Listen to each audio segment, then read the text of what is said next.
tidak sah salat seorang kalau tidak benar wudunya. Tidak sempurna salat seseorang kalau tidak sah wudunya.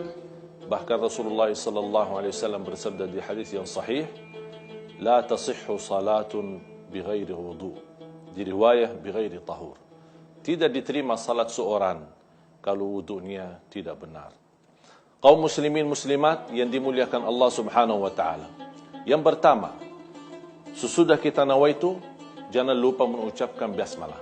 Karena Rasulullah sallallahu alaihi wasallam menjelaskan tidak sah wudu seorang kalau tidak dimulai dengan basmalah. Dan basmalah mesti dilafazkan. Boleh bismillah dan boleh bismillahirrahmanirrahim. Kemudian kita mengambil air wudu dan kita jaga tidak boleh mubazzir saat kita melaksanakan wudu. Kita mencucikan tangan kita dari ujung-ujungnya, jari-jarinya antara jari, tolong dijaga. Ini perlu sangat diperhatikan. Kemudian yang kedua, kita langsung murdi mulut kita sama hidung kita. Boleh 3 kali, itu menjadi sunnah. Kalau cukup dengan sekali, itu menjadi wajib. Dan kalau kita menjaga wajib dan sunnah, itu sudah luar biasa untuk menyempurnakan wudu kita. Kemudian kita lanjut dengan ayat yang sudah dijelaskan dalam Al-Quran. Suratul Ma'idah, ayat yang ke-6 atau surah yang ke-5, ayat yang ke-6, kita menyucikan muka kita. Tapi untuk mencuci muka, tolong diperhatikan dari ujung kepala, dari atas sampai ke bawah. Bukan hanya muka bagian depan saja, tapi bisa menyentuh juga telinga kanan kiri. Itu sudah namanya muka dan sempurna. Dari atasnya sampai ke bawah. Itu cukup 3 kali. Kemudian habis itu kita mengambil air dari ujung jari sampai ke sikunya. Siku itu jadi disempurnakan dan tolong diperhatikan. Harus disisihkan tangan yang kanan sempurna 3 kali baru pindah ke kiri. Tidak boleh sekali kanan, sekali kiri, sekali kanan, sekali kiri, itu tidak dibolehkan. Kemudian kita cukup dibasahin tangan. Tidak perlu kita ambil banyak air, cukup hanya basahin tangan untuk bagian kepala. Bagaimana kita usap kepala kita?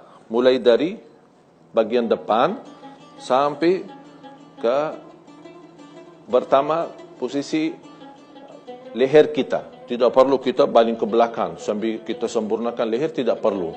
Cuma bagian atasnya aja sudah cukup. Biarpun rambutnya panjang tidak menjadi masalah. Jadi cukup dalam basahin, kemudian kita ambil dari depan kepala sampai ke belakang, kemudian balik lagi. Cukup hanya 1 kali saja. Itu yang sempurna. Di mazhab Imam Syafi'i membolehkan bagian daripada kepala. Basahin tangan kita, kemudian kita usap bagian depan yang termasuk ini juga kepala. Karena Allah SWT menjelaskan famsahu biru'usikum. Di sini tafsiran biru'usikum, apakah kepala sempurna atau bagian? Dua-duanya boleh. Kemudian bisa dibasahin jarinya. Tidak perlu tangannya semua, hanya jarinya dibasahin kembali. Kemudian untuk usap telinga kita kanan kiri bisa dimasukin bagian, kemudian dari belakangnya untuk membersihkan.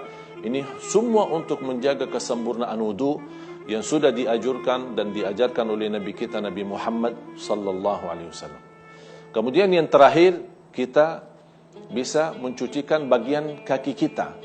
Tapi yang perlu kita perhatikan, tidak cukup hanya kita basahin kaki kita atau kita siram air di bagian kaki kita, tapi tidak perlu istilahnya kalau boleh dipicit ya, bukan diusap ya, dari bagian jarinya, antara jari, karena banyak tersimpan kotoran, kita tidak pernah perhatikan.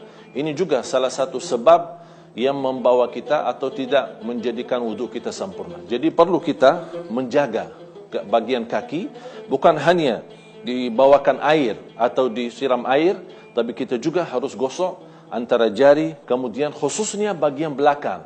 Bahkan Rasulullah SAW sudah menancam di hadis yang sahih, wailul lil a'qabi minan nar, celaka bagi orang-orang yang tidak menjaga wudu sampai ke belakang mata kakinya. Ini kan ancaman berat, bahkan diancam dengan neraka, na'udzubillah. Oleh karena itu kita pasti jaga, karena ini juga saat kita menjaga wudu, bukan hanya terjamin ampunan dosa, tapi tambah lagi mendapatkan cahaya yang sempurna. Di atasnya lagi, salat kita pun menjadi sah. Begini sudah kita sempurnakan wudhu kita dan selesai doa. Saat kita selesai wudhu kita, jangan melupakan bawa doa Nabi kita, Nabi Muhammad sallallahu alaihi wasallam. Dan saat doa, mau angkat tangan, tidak angkat tangan, dua-duanya boleh. Ashhadu an la ilaha illallah wahdahu la syarika lah, wa ashhadu anna Muhammadan abduhu wa rasuluh. Allahumma ja'alni minat tawwabin wa ja'alni minal mutatahhirin. Apa kata Rasulullah SAW? Barang siapa selepas wudu membawa doa ini akan mendapatkan pahala masuk surga lewat 8 pintu. Artinya akan Allah kasih pilihan pintu mana saja yang kamu mau, pintu mana saja yang kamu pilih, mendapatkan kemuliaan masuk surga Allah Subhanahu wa taala. Mudah-mudahan apa yang sampaikan bermanfaat bagi kita semua. Kurang lebihnya mohon maaf. Akhirul kalam, subhanakallahumma wa bihamdik, asyhadu an la ilaha illa anta, astaghfiruka wa atubu ilaik. Walhamdulillahi rabbil alamin. Wassalamu alaikum warahmatullahi wabarakatuh.